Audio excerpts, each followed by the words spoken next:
सुशील सोळंकेच्या दादागिरीचा आणखी एक video viral झालाय। माजलगावच्या तहसीलदारांना दमदाटी करत असल्याचा व्हिडिओ व्हायरल झाला आहे। व्हिडिओ सुशील सोळंके दुकानदाराला बेदम मारहाण करताना दिसतोय।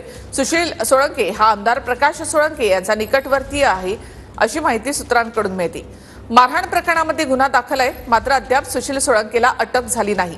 तर मुंबई हायकोर्टाने त्याचा जामीन अर्जही फेटाळला आहे।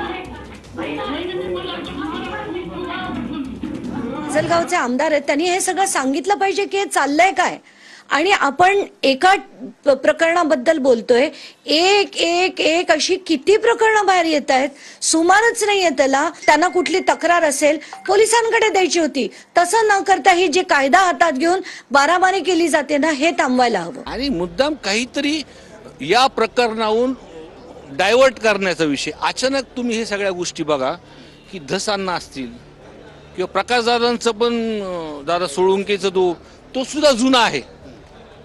मग तुम्ही लक्षात आणलं पाहिजे कुठेतरी राजकारण होते। आता जेव्हापासून या प्रकरणामध्ये धनंजय मुंडे साहेबांना राजीनामा द्यावा लागला, तेव्हापासून बीड जिल्ह्यातल्या आमच्या सर्व ज्यांनी विरोध केला त्यांची कुठली ना कुठली प्रकरणं शोधून त्याच्यामध्ये आम्ही गुंडगिरी करतोय असं दाखवण्याचा प्रयत्न होतो।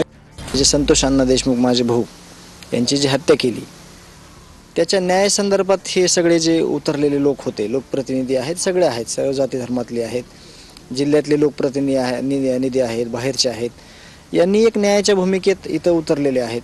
तर त्यांना कुठंतरी चुकीचं ठरवण्यासाठी किंवा याच्यासाठी ही गोष्ट असू शकते, परंतु कायदा सर्वांसाठी सारखा आहे। ज्यांच्याकडून चुका झाल्यात त्यांना शिक्षा भेटणार आहे।